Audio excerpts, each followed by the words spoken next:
Chapter 2, Party Like It's 1999. Our contrarian question, what important truth do very few people agree with you on, is difficult to answer directly. It may be easier to start with a preliminary, what does everybody agree on? Madness is rare in individuals, but in groups, parties, nations, and ages it is the rule, Nietzsche wrote, before he went mad. If you can identify a delusional popular belief, you can find what lies hidden behind it, the contrarian truth. Consider an elementary proposition: companies exist to make money, not to lose it. This should be obvious to any thinking person. But it wasn't so obvious to many in the late 1990s, when no loss was too big to be described as an investment in an even bigger, brighter future. The conventional wisdom of the new economy accepted page views as a more authoritative, forward-looking financial metric than something as pedestrian as profit. Conventional beliefs only ever come to appear arbitrary and wrong in retrospect. Whenever one collapses, we call the old belief a bubble. But the distortions caused by bubbles don't disappear when they pop. The internet craze of the 90s was the biggest bubble since the crash of 1929, and the lessons learned afterward define and distort almost all thinking about technology today. The first step to thinking clearly is to question what we think we know about the past. A quick history of the 90s. The 1990s have a good image. We tend to remember them as a prosperous, optimistic decade that happened to end with the internet boom and bust. But many of those years were not as cheerful as our nostalgia holds.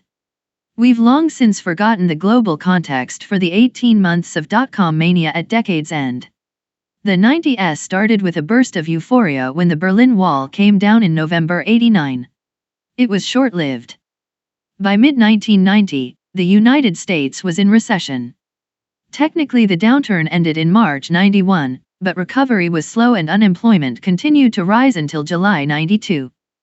Manufacturing never fully rebounded.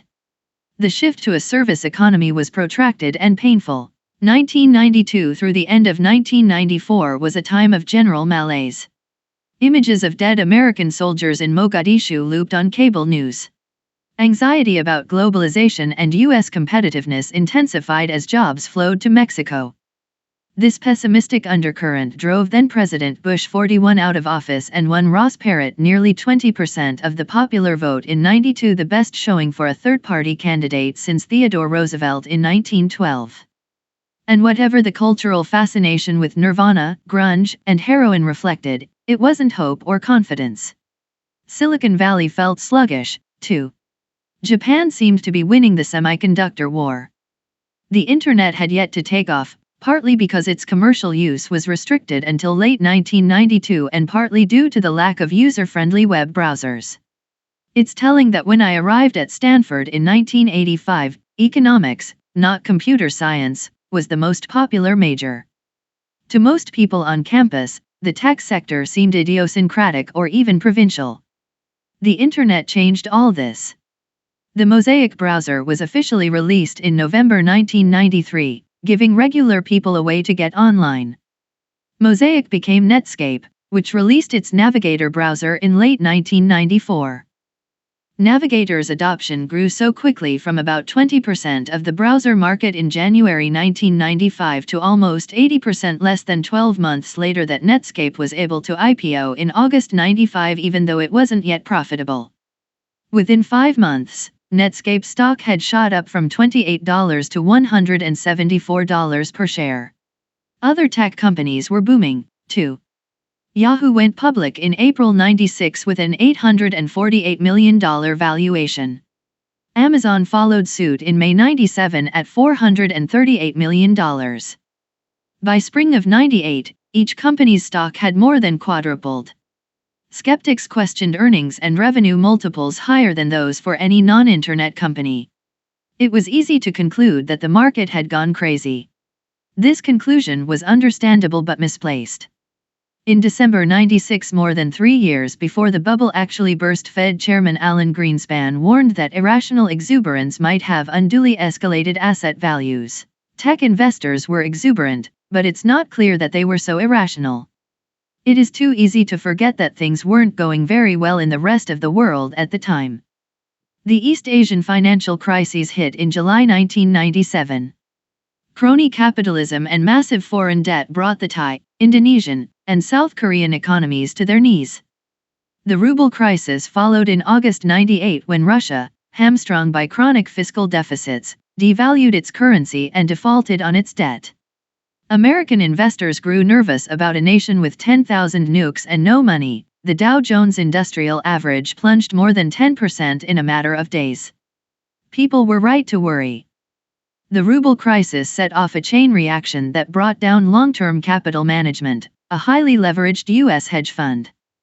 LTCM managed to lose $4.6 billion in the latter half of 1998, and still had over $100 billion in liabilities when the Fed intervened with a massive bailout and slashed interest rates in order to prevent systemic disaster. Europe wasn't doing that much better.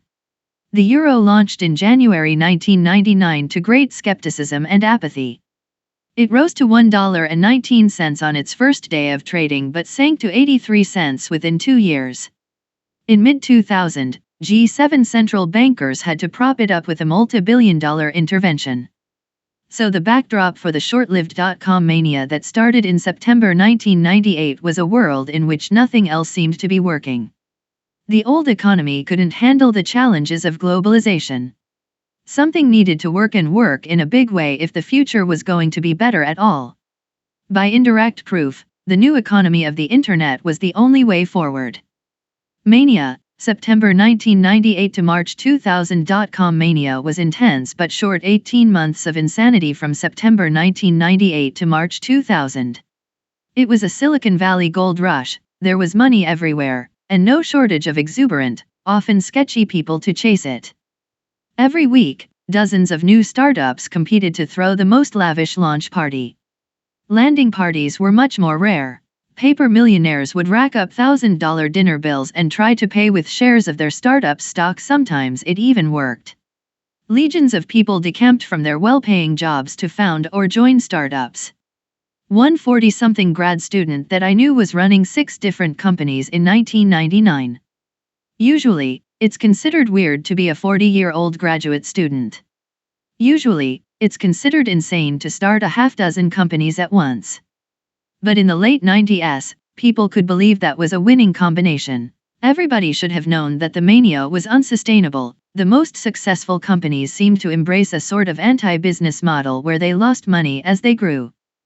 But it's hard to blame people for dancing when the music was playing. Irrationality was rational given that appending .com to your name could double your value overnight. PayPal mania. When I was running PayPal in late 1999, I was scared out of my wits, not because I didn't believe in our company, but because it seemed like everyone else in the valley was ready to believe anything at all.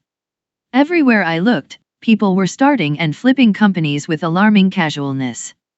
One acquaintance told me how he had planned an IPO from his living room before he'd even incorporated his company, and he didn't think that was weird. In this kind of environment, acting sanely began to seem eccentric. At least PayPal had a suitably grand mission, the kind that post-bubble skeptics would later describe as grandiose. We wanted to create a new internet currency to replace the US dollar. Our first product let people beam money from one Palm Pilot to another. However, nobody had any use for that product except the journalists who voted it one of the 10 worst business ideas of 1999.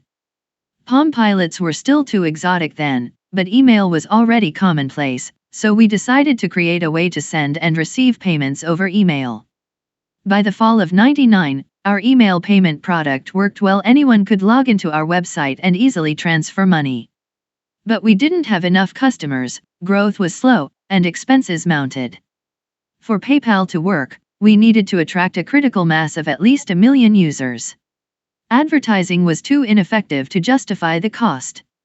Prospective deals with big banks kept falling through. So we decided to pay people to sign up. We gave new customers $10 for joining, and we gave them $10 more every time they referred a friend. This got us hundreds of thousands of new customers and an exponential growth rate. Of course, this customer acquisition strategy was unsustainable on its own. When you pay people to be your customers, exponential growth means an exponentially growing cost structure. Crazy costs were typical at that time in the valley. But we thought our huge costs were sane. Given a large user base, PayPal had a clear path to profitability by taking a small fee on customers' transactions. We knew we'd need more funding to reach that goal. We also knew that the boom was going to end.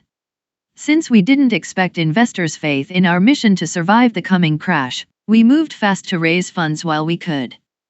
On February 16, 2000, the Wall Street Journal ran a story lauding our viral growth and suggesting that PayPal was worth $500 million. When we raised $100 million the next month, our lead investor took the journal's back-of-the-envelope valuation as authoritative. Other investors were in even more of a hurry. A South Korean firm wired us $5 million without first negotiating a deal or signing any documents. When I tried to return the money, they wouldn't tell me where to send it. That March 2000 financing round bought us the time we needed to make PayPal a success. Just as we closed the deal, the bubble popped. Lessons learned, cause they say 2000 party over. Oops. Out of time? So tonight I'm gonna party like it's 1999. Prince, the Nasdaq reached 5,048 at its peak in the middle of March 2000 and then crashed to 3,321 in the middle of April. By the time it bottomed out at 1,114 in October 2002, the country had long since interpreted the market's collapse as a kind of divine judgment against the technological optimism of the 90s. The era of cornucopian hope was relabeled as an era of crazed greed and declared to be definitely over. Everyone learned to treat the future as fundamentally indefinite, and to dismiss as an extremist anyone with plans big enough to be measured in years instead of quarters. Globalization replaced technology as the hope for the future. Since the 90s migration from bricks to clicks didn't work as hoped, investors went back to bricks, housing, and bricks, globalization. The result was another bubble, this time in real estate. The entrepreneurs who stuck with Silicon Valley learned 4 big lessons from the dot-com crash that still guide business thinking today. 1. Make incremental advances. Grand visions inflated the bubble, so they should not be indulged. Anyone who claims to be able to do something great is suspect, and anyone who wants to change the world should be more humble. Small, incremental steps are the only safe path forward. 2. Stay lean and flexible. All companies must be lean, which is code for unplanned. You should not know what your business will do. Planning is arrogant and inflexible. Instead, you should try things out, iterate, and treat entrepreneurship as agnostic experimentation. 3. Improve on the competition. Don't try to create a new market prematurely. The only way to know you have a real business is to start with an already existing customer, so you should build your company by improving on recognizable products already offered by successful competitors. 4. Focus on product, not sales. If your product requires advertising or salespeople to sell it, it's not good enough. Technology is primarily about product development, not distribution.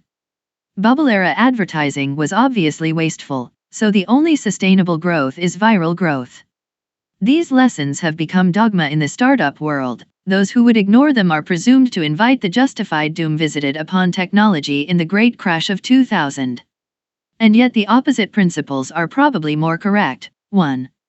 It is better to risk boldness than triviality. 2. A bad plan is better than no plan. 3. Competitive markets destroy profits. 4. Sales matters just as much as product. It's true that there was a bubble in technology. The late 90s was a time of hubris. People believed in going from 0 to 1. Too few startups were actually getting there, and many never went beyond talking about it. But people understood that we had no choice but to find ways to do more with less.